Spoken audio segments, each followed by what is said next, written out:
Well, welcome to today's video, and today is going to be a little bit of a meaty one because we're going to be tackling a big job in the form of Hattrick's deck.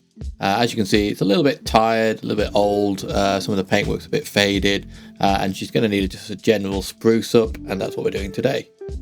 Specifically in this episode, we're going to be getting rid of the yellowing fiberglass by repainting it. We're also going to be sorting out the woodwork and doing something about this tatty old Treadmaster on the side. As you can see, it's in a bit of a mess, and it's also got some various bits of replacement of random other bits of rubber. So job one was the laborious process of removing all of the Treadmaster, and I can't tell you how painful and annoying this job was. I think I spent at least a good couple of days chiseling it off piece by piece. Some of it, to be fair, came off in fairly large pieces and wasn't too bad, but other parts of it, as you can see right here, took ages and literally had to just be ground off one bit at a time, and I ended up making a pretty big mess on the boat. Eventually though, with a lot of perseverance, I did manage to get the whole lot removed. And then it was on to dismantling all of the woodwork and removing it from the cockpit. So there's bits of trim, the benches that are on there, as well as the trim around the door. And in a later episode, I will actually be rebuilding these benches. But for now, I'm just going to be focusing on the other bits of trim. I also had to remove the hatches on the lockers in the cockpit, as most of the wood it was on was pretty rotten. And I'll be remaking these along with the benches out of eco ply in a future episode.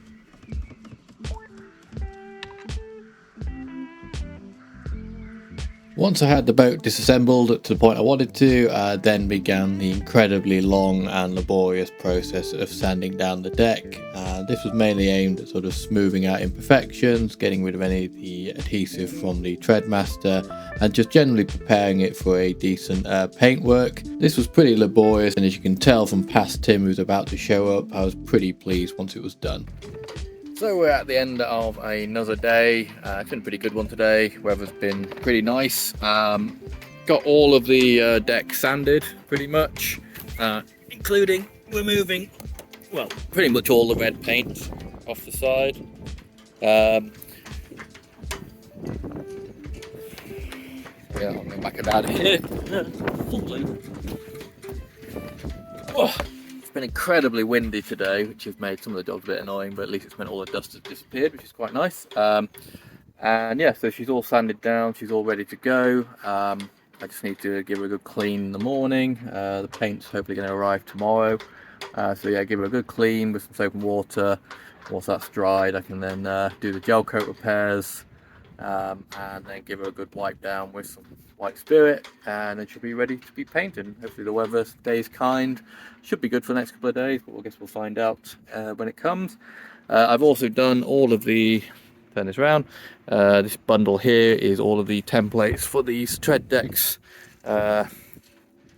which are basically like where the rubber diamond sort of plate pads are going to go. So all those templates are done. We can take that home, order what we need for that, and yeah, go from there. So I'm going to call it a day for now and hope it really doesn't rain tonight, because as you can probably also see, I've also removed all of the, with my finger, I've removed all of the deck hatches. So if it rains tonight, we might have another flooding incident, but it's meant to be dry all night, so hopefully it'll be alright. Right, we'll leave it there. So with the bulk of the deck sanding done, the next job was to repair all of the various little dinks and dents in the gel coat, some of which I've got to admit I probably did whilst I was removing the Treadmaster and doing the sanding work. But yeah, this was a pretty slow process. I basically spent about half a day going around like this, just filling in all the little gaps and just doing my best. And then of course, once that was done, I then had to go back around and sand down all these repairs to get them smoothed out ahead of the painting. Next job after this was to begin the long process of cleaning the boat, so I sort of hoovered off as much of the dust and everything I could, and then got to work scrubbing the deck to within an inch of its life, trying to just get rid of all the dirt, grease, dust, etc. that would interfere with me getting a nice sort of finish on the paint. The main deck paint ended up being delayed by a day, so I took the time to sand down all the woodwork from the cockpit and paint it with this sort of nice light grey colour, which is what we're going to be replicating around the boat, because I think it makes it look quite modern, and I think it's going to be really nice once it's all done. When the paint finally arrived with a blue sky over my head, I took to masking out all of the deck bits, and there was many of these, you know, because I didn't want them to end up getting covered in paint. So yeah, a couple of rolls of masking tape later, we were ready to go. In typical annoying filming fashion, I managed to lose most of the footage for the main time-lapse of the deck painting. But I did have some that you can see from towards the rear of the boat, and you can see the difference it makes, particularly here in the cockpit where that yellow fiberglass really starts to shine when I get this white paint on it. And yeah, probably from this shot you can see why I wanted to do this job in the first place, as painful and difficult as it turned out to be. I went over the boat a couple of times, giving it, I think, probably 3 or 4 coats in the end. I wanted to say get a really good layer down onto it, and yeah, I say it really came out pretty well. Unfortunately, unlike Scotland normally, the weather held out and was pretty kind to me. Whilst doing this job, I was a little bit worried about the sort of longevity and strength of the painting the deck as opposed to using something like a gel coat, but bearing in mind that it's going to have the Treadmaster rubber decking all around it, and you don't generally walk on most of this stuff, I think it's actually going to hold up pretty well. And plus, now I know what the deck is, I'll know what to touch it up with later. So, that was another long day on the boat, but a very productive day, as you can see by the blinding new white deck behind me. I have put a good couple of coats on. If you want to understand what colour it was beforehand, because it's sometimes hard to tell, this is the colour it was beforehand, and this is the colour it is now, so I think I'd say it's quite a big improvement. I've got some bits and bobs to touch up with brush tomorrow, so I'm going to nip out in the morning and get another can, because I've kind of run out of my can of whatever it is, Hemple multi-coat. So yeah, I'm going to go and get myself another can of that, and probably try and do another coat tomorrow, because I think the weather is going to hold for another day. But yeah, pretty happy with how it's come out, to be honest. Obviously, close up, you can still see a few imperfections, but yeah, I think it's a vast improvement on where it's at. And all of the little pad bits you can see, well, you can't see there, you can see these kind of indents here. They're all going to end up with new rubber tread deck in it, so hence I'm not too worried about how smooth they are, but the areas that are going to be exposed are actually pretty nice now. Yeah, so I think I'm going to call it there, go and get cleaned up a bit, and I think I'm going to actually go to the pub. Because after a very long day of painting, I think I've deserved myself a beer and a nice pub meal, so I'm going to go get that done, and then we'll crack on again tomorrow. With the main deck paint done, I moved on to the detailing around the window, and on this one I used a primer called International 1-Up and then an International Top Lack to do the grey, and again we're sort of going with this sort of light grey colouring, which I think actually comes out pretty nice, and yeah, it looks pretty good around the windows. And with a couple of coats on, it comes to the most satisfying and nerve-wracking part, where you peel off the masking tape, and despite the fact that for some reason I decided to put the camera behind the stanchions here so you can't see most of it, I think you can tell it came out pretty well. The lines are pretty sharp, and yeah, I think it's certainly a big improvement on the sort of faded red that was on there before.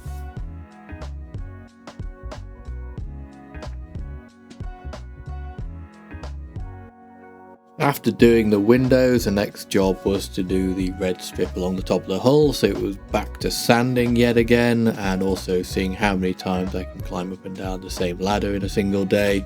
This was pretty slow and laborious job, but it wasn't too hard. I decided not to bother sort of removing the whole lot, because the up one primer was pretty good, so I just gave it a rough up so I knew that it would get a good adhesion with the paint. Once I'd gone all the way around, I then sort to work masking out the red strip, which again meant going up and down the ladder over and over again. So I certainly got a good workout doing this, but I just basically carefully masked around the existing red strip so that I could essentially replace it. You'll notice how windy and dusty it was this day, but as I was painting the boat grey, I wasn't too concerned over that. It's a lot easier than when I was doing the white deck and paranoid over the dust. And yeah, so same as with the window detailing, I started with a layer of the up one primer, just worked my way around it, and then followed it up with the International Top Lack in grey. And yeah, again, I was really sort of happy with how this came out. It looks really nice, and it came up pretty straight, and I think I did a pretty reasonable job of it. And that was about it for the painting work. So now all I had to do was reassemble everything. So I reattached the trim in the cockpit, put the anchor lockers back together and fitted them. and I had to include this little sad moment where I tested it and it kind of fell apart. But don't worry, I did find the pin that was missing from that hinge and repair it later. But yeah, it was a bit depressing moment, that. But yeah, they all came together quite nicely. Then I had to do the reinstall the hatches on the deck, which went okay, despite there being about 1 million screws in these metal plates. They have got broken, the latches on them are broken, so I'm going to have to figure out something for that later on, but at least they sort of stay closed for now. And yeah, that's about it. So this was, say, a pretty grueling job. Sorry for the way I've had to put it together in post. It was done over many days and several trips, so be grateful that I've condensed it down to about 10 minutes rather than the week of my life I spent doing this. But I didn't really have consistent sort of footage to make it into sort of one smooth video, so hence I've put it together in post. So I hope you're okay with that. But yeah, I think you can agree that she's looking really nice, certainly a lot better than she was. So yeah, this was a particularly grueling job, but I think it's probably been superseded by some of the more grueling jobs we've done since this. On screen right now should be a breakdown of the rough costs of this project, of all the things I need to do it, if you're interested in that. But for now, I'm going to leave it there. So thanks so much for stopping by. Make sure to subscribe and like, and I will see you in the next video.